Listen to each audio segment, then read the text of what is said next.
Estamos em uma série de mensagens, tá, sobre a saúde espiritual da igreja, isso desde o começo do ano. Subdividimos o tema principal, já falamos de saúde emocional numa série de sermões, também agora estamos falando sobre saúde espiritual, dividimos em dois momentos. Primeiro, remédios espirituais, agora estamos em uma série, venenos espirituais. E hoje nós vamos falar de um veneno sutil, que muitas vezes nós somos levados a ele pelas circunstâncias. Eu queria que você abrisse, por gentileza, a tua Bíblia em Provérbios, capítulo 27. Provérbios, capítulo de número 27. Vocês que estão nos visitando, sejam bem-vindos, viu? Sintam-se em casa.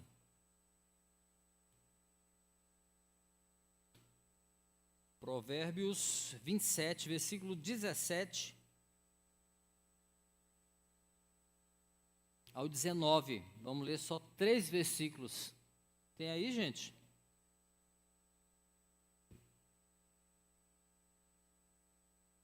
Temos? Gabi, temos? Não, não temos. Temos, agora temos. Volta. Pronto. Tá aí, ó. Estamos na série de mensagens saúde espiritual e hoje nós vamos ver esse texto aqui, ó. Provérbios, capítulo 27, versículo 17 ao 19. Eu vou ler na NVI. Se você tem a sua versão, pode acompanhar aí também na Bíblia. Tem algumas pequenas diferenças de tradução, mas não de sentido, nem de princípio. Mas, se preferir, você pode acompanhar o texto aqui, tá? No telão. Botei letras bem grandes para você ver aí, até você que está lá atrás. Tá bom? Então vamos lá. Ouça com atenção e reverência a palavra do Senhor que diz assim: assim como o ferro afia o ferro, o homem afia o seu companheiro. Quem cuida de uma figueira comerá de seu fruto, e quem trata bem o seu senhor receberá tratamento de honra. Assim como a água reflete o rosto, o coração reflete quem somos nós. Feche teus olhos, vamos orar. Senhor, essa é a tua palavra que nós lemos, ó Deus, com dependência e reverência, Senhor, e necessidade de sermos instruídos, ó Deus, do bom alimento nesta manhã. Tu que és Deus Todo-Poderoso, nós exaltamos e glorificamos o teu nome. Te pedimos, Pai, em nome de Jesus, que nos ensine, que nos instrua, que trabalhe no nosso coração, na nossa mente, aquilo que precisamos entender, compreender, para edificação da nossa vida pessoal e também edificação da tua igreja, instrução. É o que nós te pedimos. Que a tua palavra seja clara, Senhor, para nós nesta manhã e que eu seja tão somente um instrumento.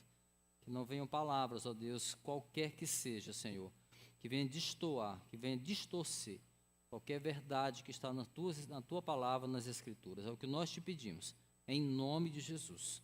Amém. Amém? Meus irmãos, meu super-herói predileto é o Homem-Aranha, os quadrinhos. E o seu? Eu gosto do Homem-Aranha. Por quê? Por várias razões. Primeiro, eu gosto do Homem-Aranha pela sagacidade que ele tem, a capacidade de ser bem-humorado, mesmo quando ele está apanhando dos inimigos. Ele fica brigando, então ali naquela luta ele começa a fazer piada, quando ele está ganhando ou quando está perdendo na briga. Ele vai sempre bem-humorado, ironizando as circunstâncias. Então essa capacidade de fazer humor das próprias tragédias pessoais, isso me agrada no Homem-Aranha. É muito clássico quando a gente vê ele brigando, apanhando e fazendo graça, né? É muito, muito comum. Mas eu gosto também do fato dele ser um jovem que paga suas contas, trabalhador, que rala para pagar as suas contas com dificuldade, não porque ele trabalha como jornalista, porque ele é fotógrafo, não é por causa só disso não, mas por ele ralar para pagar as suas contas, mas também, meus irmãos, porque ele carrega consigo princípios que ele aprendeu dos seus pais adotivos, que é a tia May e o tio Ben. Ele traz consigo aquilo que ele aprendeu, ele foi criado com muito amor, com muito carinho. E entre as lições clássicas que ele recebeu do tio Ben, tá aquela mais famosa, né, que diz assim: com grandes poderes vem grandes responsabilidades. E ele guarda aquilo ali. E essa lição, aliás, é uma das razões principais que obriga o Peter Parker a se esconder por trás da máscara do Homem-Aranha. Por quê? Porque ele precisa esconder a sua verdadeira identidade a fim de proteger as pessoas que ele ama. Por quê? Uma vez exposta a sua identidade, as pessoas que são amigos, as pessoas que ele ama, viram alvo dos seus inimigos. Então, exatamente porque ele tem um grande poder e uma grande responsabilidade, ele inclui, entre elas, se esconder por trás da máscara, esconder a própria identidade. Tem um novo filme do Homem-Aranha em cartaz, né? Não sei quem já viu aqui. Quem já viu aí? Keiko já viu. Keiko já viu. Eu estou achando que um jovem vai levantar, né? Aí a jovem Keiko, eu já vi. Pois é, o novo filme da franquia do Homem-Aranha, está em cartaz nos cinemas, destaca de uma forma muito especial esse cuidado que ele tem com o outro, mas também retrata uma realidade solitária do Homem-Aranha, do herói. O dever de proteger quem ele ama acaba fazendo dele um jovem sofrido, ansioso, cheio de traumas pessoais. E isso acaba sendo o ingrediente que faz do Homem-Aranha um dos heróis mais humanos que existem, mais perto do que nós somos de fato, né? E esse novo filme, que está em cartaz aí, acaba sendo uma história sobre uma pessoa especial, mas com problemas comuns, como os nossos problemas. E um problema comum que muitos de nós enfrentamos, qual seja a necessidade de se isolar do mundo, uma realidade que torna ele um solitário, um solitário. Quem nunca aqui, meus irmãos, quem nunca desejou estar só por um momento, por um tempo? Quem nunca desejou estar assim num lugar onde ninguém possa roubar de nós o silêncio? Quem nunca? Um lugar onde nós não precisamos ouvir conselhos que nós não queremos ouvir. Onde nossos problemas parecem que desaparecem como mágica. Um lugar onde tudo o que nós queremos é o nada. É o nada. Um lugar onde nem nossos pensamentos podem nos atormentar. Quem nunca desejou isso?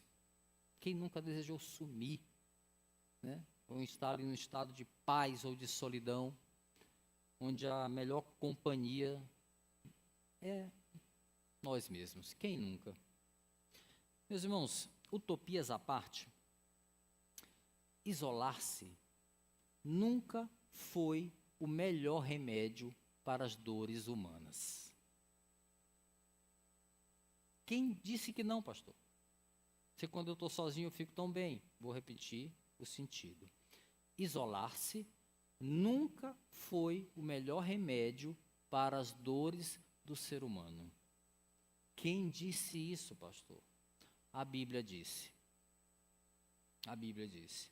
É claro que muitas pessoas, inclusive algumas que frequentam as igrejas, preferem seguir as próprias convicções em vez de submeter-se às Escrituras. Seja por descrença, que não acreditam mesmo, ou por orgulho. Os seres humanos somos assim mesmo, orgulhosos, muitas vezes. Às vezes, a nossa palavra ou as minhas convicções estão acima do que a Bíblia está me dizendo. Somos assim. Então, sobre isolar nunca ser o melhor remédio para as dores humanas, quem disse? A Bíblia diz. E a gente vai ver um pouco disso hoje.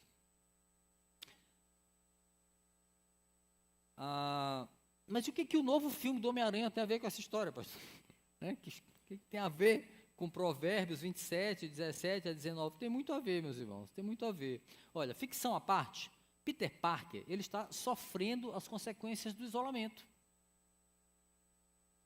Um veneno capaz de abater o ser humano de tal forma que pode modificar a sua vida e pode abater até mesmo aqueles que aparentemente são mais fortes, como o Homem-Aranha, por exemplo. O Homem-Aranha, quando ele se veste de herói, ele bota a máscara, ele tem a admiração de todos. Todos querem estar perto dele. Ele está cercado de pessoas querendo ter o amigão da vizinhança por perto, né? Que é outro slogan do Homem-Aranha, o amigão da vizinhança. Mas só que no fim do dia, quando ele chega e tem que tirar a máscara, aí surge um Peter bem diferente. Só aparece um jovem ferido pela solidão, necessitado de amigos ao seu lado, de pessoas para dividir a vida. E ele não tem nada disso. Gente, se até o Homem-Aranha precisa de amigos, imagina a gente. Né? Gênesis capítulo 1, versículo 31, Deus contempla a criação. E ele diz, tudo havia ficado muito bom. Mas aí no capítulo 2 ele diz que algo não estava bom. O quê? Não é bom que o homem esteja só. Gênesis 2:18. O ser humano não foi criado para o isolamento. Não foi criado para o isolamento. Em que pese o fato de haver aqueles dias, sim, ou aquelas épocas em que a gente quer ficar só mesmo, um pouco tempo, a sós, permanecer no estado que pode nos trazer alívio, desfrutar da solitude ou da própria companhia, isso não é problema. O problema é permanecer nesse estado como um estilo de vida, porque esse é um estado que pode nos cegar. E aí eu não estou falando da cegueira decorrente da falta da visão, mas a cegueira de Provérbios, capítulo 27, versículo 17, que diz assim, ó, o estar cego é o oposto de estar afiado. Assim como o ferro afia o ferro, o homem afia o seu companheiro. Meus irmãos, uma ferramenta bem afiada tinha muito valor nos tempos antigos. Hoje em dia nem tudo era naquela época nem tudo era resolvido pelo celular, ou uma máquina, ou algo automático, não. A ferramenta bem afiada tinha um grande valor. Um instrumento cortante tinha na sua afiação exatamente a sua utilidade. Em outras palavras, um instrumento cortante cego, que não tinha afiação nenhuma, ele não tinha nenhum valor, ele não tinha nenhuma utilidade. E aí o sábio Salomão vai usar essa metáfora para ressaltar o valor de uma pessoa que dispõe de um amigo para mantê-lo firme, para mantê-lo afiado, para mantê-lo útil, alguém que possa ajudá-lo a servir, a cumprir o propósito para o qual ele fora criado. E aí ele usa a metáfora do ferro que afia o ferro. Meus irmãos, Deus não fez o homem para estar só, fez o homem para estar conectado a um corpo, como membros fortalecendo e servindo uns aos outros. Nosso texto de hoje, assim como todo o capítulo 27, na verdade, de Provérbios, reúne observações preciosas sobre as relações humanas, a importância das relações, a importância da amizade. Nossa jornada aqui de hoje vai percorrer em ordem inversa, tá? Fica atento, em ordem inversa, o texto que nós lemos aí no início, e nós vamos balizar aqui a nossa caminhada, nesta manhã, do princípio de que o isolamento cega a lâmina do crente. Esse é o nosso tema, tá? O isolamento cega a lâmina do crente. Nós já entendemos aqui que a cegueira contra a qual Salomão está alertando tem relação com a inutilidade ou a falta de produtividade. A Bíblia fala de utilidade ou propósito de existência, podemos dizer assim, de diferentes formas, tá? Uma delas, a mais representativa, é aquela metáfora do fruto que se colhe mediante o trabalho. É uma figura que a gente vai tratar, o texto trata disso também, tá? Mas, à luz do texto, aqui nós veremos que a cegueira de alguém pode ter relação com a sua identidade secreta. Pois é. Por trás da máscara, vamos lembrar do Homem-Aranha de novo, o que estava ali? Estava um jovem solitário, por escolha própria. No caso, havia uma boa intenção, proteger as pessoas que ele amava. Mas, embora movido pela melhor das intenções, Peter Parker não podia se esconder das consequências de estar só, das consequências daquele isolamento. Ou seja, por mais que tentemos esconder das pessoas a nossa identidade, o texto vai mostrar que existe algo capaz de refletir quem realmente nós somos. A gente pode até tentar esconder ou transparecer o que não somos, mas algo diz quem realmente nós somos. Algo revela o nosso verdadeiro estado de espírito e, em última instância, o nosso caráter. O coração, meus irmãos, revela o quão afiado nós somos. Olha o versículo 19 que diz: assim como a água reflete o rosto, o coração reflete quem somos nós. Célebre Sermão do Monte, Jesus decreta: bem-aventurados os limpos de coração, porque verão a Deus. Mateus capítulo 5, versículo 8. Em outros termos, o que Cristo está dizendo? Que o Senhor, só Ele pode ver o íntimo do ser humano. Provérbios 27, 19 diz, em outras palavras: enquanto para nós o reflexo da água ou de um espelho pode revelar a nossa aparência exterior, o coração, o qual só Deus pode esquadrinhar, pode examinar, reflete a nossa verdadeira identidade, aquela que está por trás da máscara. Porque o Senhor não vê como o homem vê, porque o homem vê o que está aparente, mas o homem vê o coração. 1 Samuel, capítulo 16, versículo 7. O homem vê o que está por fora. Deus sonda o nosso coração. E aí, eis aí um desafio para a nossa saúde espiritual para começar, tá? Qual seja o desafio? Ser por fora aquilo que eu sou por dentro. Isso é muito difícil. Olhar para o nosso reflexo na água pode ser uma experiência comum para todos nós. Mas quem de nós consegue enxergar o nosso próprio coração com perfeição, como Deus faz? Provérbios 27, 19 indica que, embora nós possamos encobrir a identidade do nosso coração com ações, com discursos, com palavras, o íntimo do nosso ser só permanece límpido e transparente para Deus. Para Deus.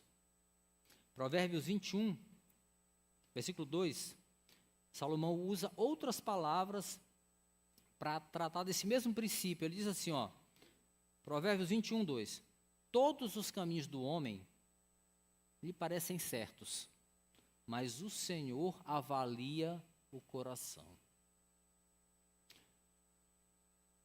O veneno do isolamento, meus irmãos, costuma cegar a lâmina do crente. Escuta. O veneno do isolamento costuma cegar a lâmina do crente no momento em que o homem julga ser dono do próprio caminho.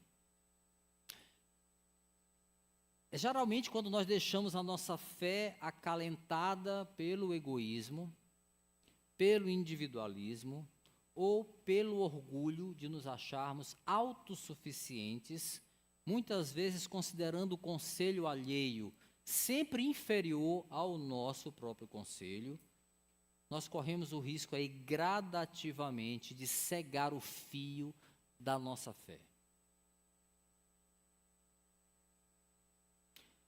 No corpo humano, meus irmãos, a saúde do coração, e a gente pensa agora anatomicamente, organicamente, a saúde do coração, ela depende dos demais órgãos. O que é o coração sem o pulmão para respirar? O que é o coração sem o sangue para circular? O que é o coração sem os músculos, sem os ossos para mantê-lo no lugar? Sem os vasos? O coração, para manter-se saudável, ele precisa dos demais órgãos trabalhando. No isolamento, meus irmãos, o risco é a morte iminente. Iminente. Saúde espiritual do crente depende de um todo trabalhando para o bem comum.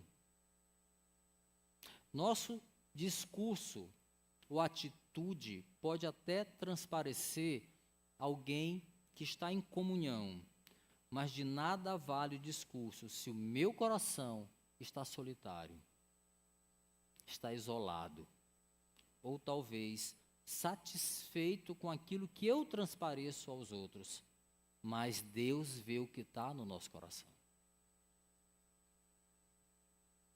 A questão que o texto nos cobra hoje é, meus irmãos, qual identidade Deus vê quando Ele sonda o nosso coração?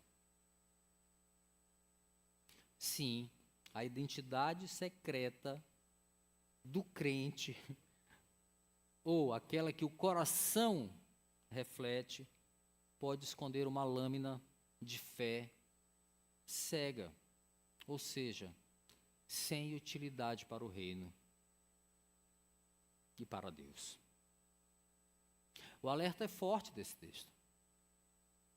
E o versículo 18, ele vai reforçar o princípio da serventia do ponto de vista do cuidado agora, e do fruto que se colhe.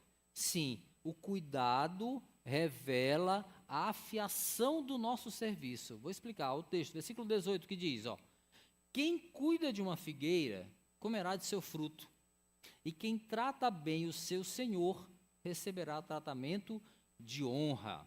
Então, os verbos empregados aqui, têm um sentido de causa e efeito, Quem cuida, comerá, quem trata bem, receberá. Causa e efeito. E esse versículo aqui, ele contrasta a consequência do trabalho ou do serviço com a insensatez daquela pessoa acomodada, daquele que se acomoda. Provérbios 26, escuta o que diz, versículo 16 diz assim, o preguiçoso considera-se mais sábio do que 7 homens que respondem com bom senso. Salomão, meus irmãos, é muito claro, às vezes, quando ele alerta para um dos efeitos que o isolamento pode trazer ao crente. Qual seja esse efeito? Causa e efeito, estamos falando, O ato de servir somente a si mesmo. Isolado eu vou servir a quem mais? O texto é muito claro quando ele destaca que servos fiéis desfrutarão do fruto que vem do cuidado com a figueira, certo? Lembremos mais uma vez a metáfora que nós estamos utilizando aqui desde o início é a da lâmina afiada, ressaltando o propósito de vida do crente. E o trabalho, meus irmãos, é um dos atos que dão sentido à nossa vida. Crente sem serviço caminha por um caminho sem sentido. Trabalho dá sentido para a nossa vida. Diante do texto aqui, nós vemos que a maneira como nós encaramos o nosso trabalho, e aqui eu vou focar no servir a Deus, vai refletir a afiação ou o corte do nosso serviço, ou a utilidade. Para você refletir, a maneira como nós cuidamos da obra do Senhor, ou a obra que o Senhor nos confiou, o que inclui servir ao próximo, revela o quão afiados estão a nossa fé e o nosso caráter cristão. A maneira como nós cuidamos da obra que o Senhor nos confiou. E o Deus que sonda nossos corações, olhando para o texto, veja o que diz aí, serão honrados pelo seu Senhor. E o Senhor, que no texto está em letra minúscula, observe bem, porque vem em minúsculo, porque se trata de uma figura, a figura do patrão, a figura do dono da figueira, dono da terra, mas claro que nós podemos ver aqui como a figura daquele que é o Senhor da nossa vida. E aqui não se trata de barganhar com Deus, tá, meus irmãos? Não se trata de barganhar com Deus como quem dissesse assim, eu vou tratar bem o Senhor para que Ele me honre. Eu vou dar meu dízimo, tem umas igrejas que pegam essas maluquices, eu vou dar meu dízimo para Deus honrar as minhas finanças, eu vou servir a igreja para eu prosperar. Não se trata disso, o texto absolutamente está falando disso. O sentido aqui é de causa e efeito, mas não no sentido de barganha. É no sentido de aquele que exerce o seu trabalho com lealdade, que cuida da figueira, ele será recompensado. Lei da semeadura. Eis um princípio aí, meus irmãos, escuta, que jamais poderá beneficiar alguém que escolhe se isolar. Jamais. Quando Elias se refugiou, o profeta Elias se refugiou em uma caverna com medo de ser morto por Jezabel, a história está lá em 1 Reis. Ele se achava o último dos profetas, ele estava com medo de morrer. E aí Deus pergunta para ele: o que você está fazendo aqui, Elias? Aí em seguida, o que ele diz? Sai daí, volta pelo caminho que você voltou. Ou seja, em outras palavras, sai daí e vá para lugares onde você seja útil. E entre as tarefas que ele dá está a de ungir um auxiliar, Eliseu, para sucedê-lo, né? 1 Reis 19, essa história, 9 a 19 conta essa história. Meus irmãos, não é por menos que Salomão, no ápice da sua maturidade, quando ele escreve o livro de Eclesiastes 4, de 9 a 10, ele diz: é melhor serem dois. Elias, sai dessa caverna. Tem mais 7 que eu preservei que não se curvaram, 7.000 em Jerusalém. Você não é a última bolacha do pacote, sai daí dessa caverna. Vai ungir um auxiliar e ele vai seguir com você. Aí Eclesiastes capítulo 4, versículo 9 e 10, Salomão, no ápice da sabedoria, diz: é melhor serem 2 do que 1, porque maior é a recompensa do trabalho de 2 pessoas. Se caírem, um levantará o outro. Mas pobre do homem que cai e não tem quem o levante. Caverna não é lugar de crente afiado. Na caverna não há o que plantar, nem o que colher. Não há ninguém para afiar a lâmina da nossa fé numa caverna. Não há ninguém para nos ajudar a levantar quando for preciso. O Senhor nos chamou para sermos servos fiéis, que cuidam bem da figueira e por isso comem do seu fruto e são honrados pelo seu Senhor. Na parábola, tem outra parábola, a do talento, os talentos. O Senhor vai dizer para aquele que multiplicou os 5 talentos que ele recebeu, né? O que ele diz? Muito bem, servo bom e fiel. Você foi fiel no pouco e eu o porei sobre o muito. Venha e participe da alegria do seu Senhor. Mateus capítulo 25, versículo 21. Já aquele que enterrou o talento, que se isolou, com medo de perdê-lo, ele desagradou ao Senhor. Então veja como o texto se constrói, né? As relações humanas, meus irmãos, incluindo amor, amizade, é a temática principal de Provérbios 27. Tem outras temáticas, mas é a principal. Olha o versículo 9 que diz aí, olha na tua Bíblia. Provérbios 27, 29. Você está com 27 aberto, né? Perfume e incenso trazem alegria ao coração, e uma amizade querida procede de um conselho sincero. Conselho sincero nem sempre é aquilo que a gente quer ouvir. Nem sempre. Mas eles trazem alegria ao coração, traz conforto. Olha o que diz o versículo 10. Não abandone o seu amigo, nem o amigo do seu pai. Quando for atingido pela adversidade, não vá para a casa do seu irmão. Melhor é o vizinho próximo do que o irmão distante. Então veja, Provérbios 27 aponta para o valor de uma relação, o valor de uma amizade sincera, de um bom conselho. A sequência de palavras de sabedoria de Provérbios 27 apresentam lições sobre amigos e amizades sinceras. Saberes que não condizem, na verdade, com isolamento. Não tem como. E é isso que vai deixar claro o nosso último versículo de hoje, versículo 17. 2 lâminas afiam-se mutuamente. Versículo 17 diz: assim como o ferro afia o ferro, o homem afia o seu companheiro. Sentido aqui é dizer que pessoas precisam umas das outras.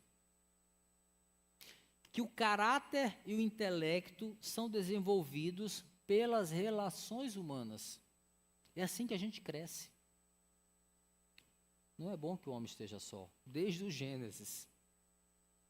O termo assim como ferro afia o ferro aponta para a importância também de observar as características das pessoas com as quais nós escolhemos nos unir. Isso é importante. Senão a gente pode estar sendo afiado de uma forma errada, ou cegado, ou mesmo cegado. Então, ferro afia o ferro. Trata-se também de observar características das pessoas que nós escolhemos, nos conectar, estar juntos. Da relação mútua de servo, nós vemos um crente moldando o caráter do outro, né? Aprimorando o caráter do outro, afiando o caráter do outro. Esse é o sentido de corpo, meus irmãos. Esse é o sentido das relações humanas.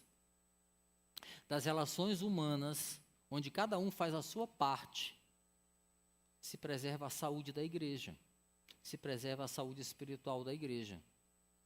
Eclesiastes capítulo 10, versículo 10, diz algo muito interessante, que lança a luz sobre o princípio que a gente vê aqui. Diz assim: se o machado está cego e sua lâmina não for afiada, é preciso golpear com mais força. Né? Já diz muito, né? Um machado que está cego, que não foi afiado, você vai ter que se esforçar muito mais para que ele tenha alguma utilidade. Em outras palavras, o serviço de quem afia a lâmina, tendo como base o serviço mútuo, favorecerá o resultado. O ferro afia o ferro. Irmãos que se ajudam, irmãos que se afiam, favorece o resultado. Favorece a saúde da igreja. Em síntese, meus irmãos, o convívio com o próximo ajuda a moldar o nosso caráter, a nossa caminhada cristã. A interação serve tanto para incentivar como para corrigir. E aí, uma das características de pessoas que optam pelo isolamento é exatamente rejeitar as duas coisas: a correção e o conselho alheio. É um perigo isso. Nessa hora vale ressaltar um alerta aqui, mais uma vez. Repito, não estamos falando aqui, meus irmãos, que o ser humano não passe por situações em que ele deseje estar só. Seja para meditar, para orar, né? Ou apenas para desfrutar da bênção da solitude.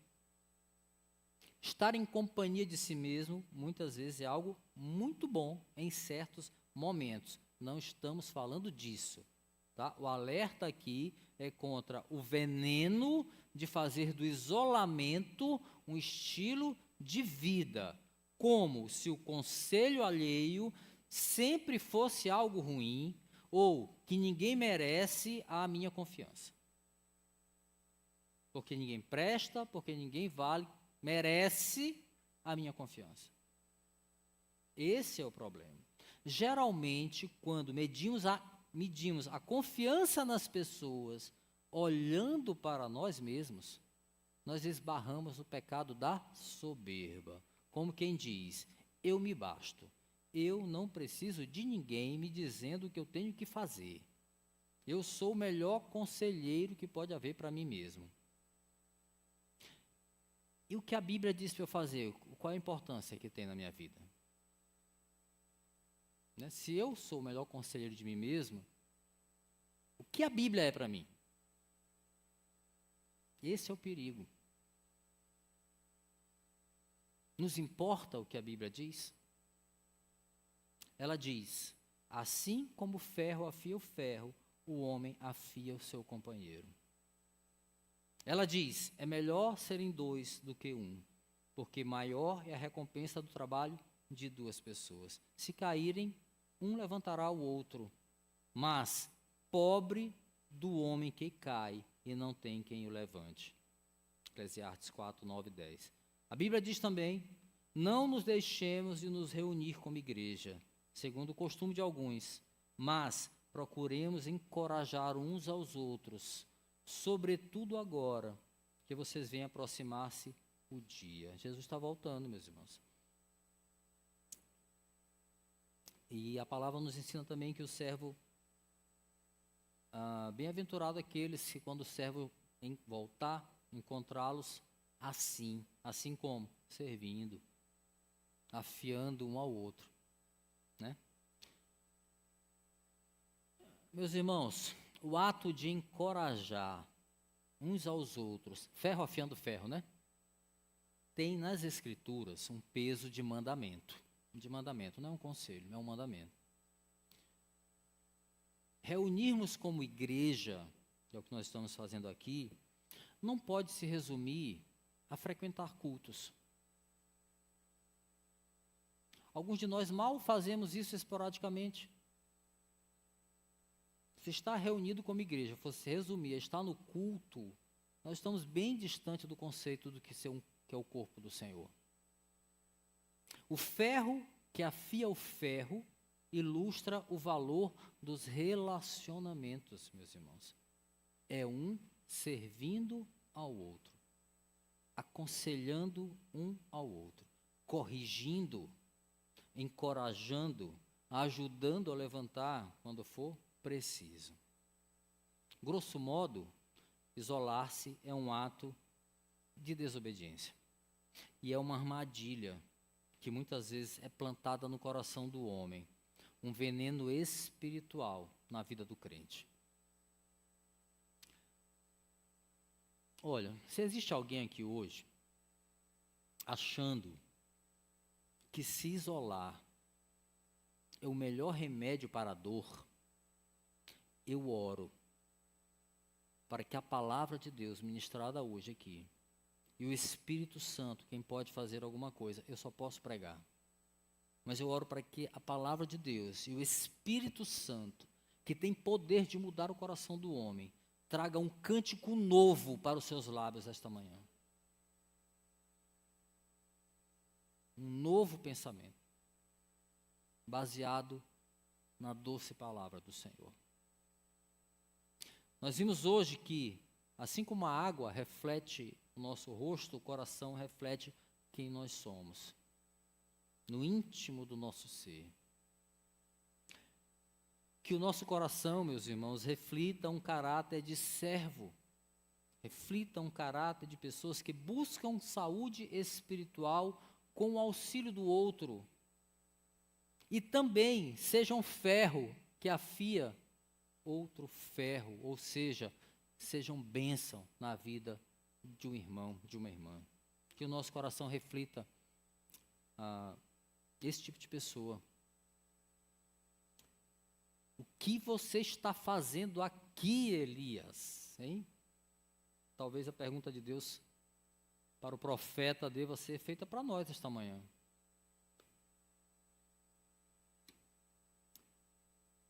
Muitos de nós temos o hábito de culpar os outros pelo nosso isolamento, às vezes. Culpamos a igreja. Isso é clássico, né? Estamos acostumados. A culpa é sempre da igreja. E como da igreja do pastor, né? Acostumado. Culpamos a igreja pelo nosso isolamento, muitas vezes. Culpamos os outros, né? As pessoas não me dão atenção, não se importam comigo e tal. Acontece, pode acontecer. Culpamos a sociedade. Mas muitas vezes, meus irmãos, pode estar faltando em nós atitude para mudar o rumo que nós damos para a nossa caminhada cristã, muitas vezes. A maneira como nós conduzimos os nossos passos, primeiro, eu tenho que entender que o caminho não é meu, é o do Senhor. Então, eu preciso entender qual é o caminho do Senhor. Porque, às vezes, a gente quer seguir os nossos passos e eles vão nos levar para caminhos tortuosos, de isolamento, muitas vezes. Então, a gente precisa identificar isso, entender bem isso. Entender que nós somos um corpo conectados num só espírito, né? Para servirmos uns aos outros. A gente precisa entender que isolar-se nunca será o melhor remédio para os males do nosso coração. Nunca. O ferro precisa de outro ferro para ser afiado. Mas também pode acontecer de um isolamento ser causado por algo mais profundo, tá? Um problema pessoal. né? Algo que precisa ser compartilhado, mas muitas vezes porque nos travamos, não confiamos em ninguém, não queremos ouvir um conselho, achamos que não precisamos, aquilo fica nos encavernando. Às vezes o problema pode ser mais profundo. Eu quero dizer para você, experimenta compartilhar. Conta comigo para isso. Eis-me aqui, conta comigo para isso. Decida confiar em alguém para dividir a carga. Sabe? A lâmina da sua fé está cega. Procure alguém que te ajude a afiá-la novamente. Isolar-se, meus irmãos, nunca será o melhor remédio para os males do nosso coração. O ferro precisa de outro ferro para ser afiado, diz a palavra do Senhor. Nós somos um corpo, né? Conectados num só espírito, repito, para servirmos uns aos outros, repito. A saúde espiritual da igreja depende dessa união de mentes e de corações, cada um cooperando na obra do Senhor, né? Que o Senhor nos chamou. Tem uma música que canta muito lindamente isso. Aliás, tem um livro ali que eu recomendo que vocês leiam, porque fala exatamente disso bem aí.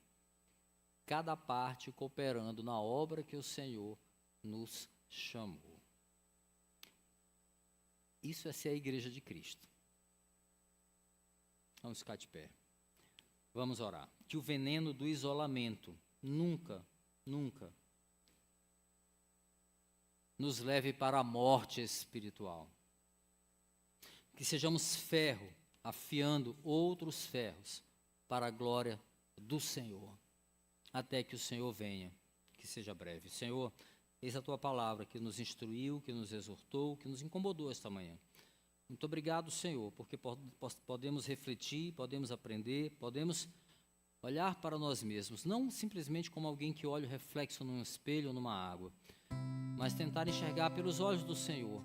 Muitas vezes a melhor maneira de nos vermos é olhar para a Tua palavra, pela lente da Tua palavra, que é capaz de nos expor quem verdadeiramente nós somos, com nossos pecados, nossos dilemas, nossos medos, nossas frustrações. Obrigado, Senhor, porque Tu nos chama para ser parte de um corpo, para que entendamos que podemos contar uns com os outros, que devemos e podemos ser como uma família, como um corpo, a família de Cristo. Nos ajuda, Senhor, a entender o meu papel nesse corpo, a entender que isolado eu não faço parte de nenhum corpo, a entender que nós precisamos estar integrados, servindo, edificando uns aos outros, para a glória do Senhor.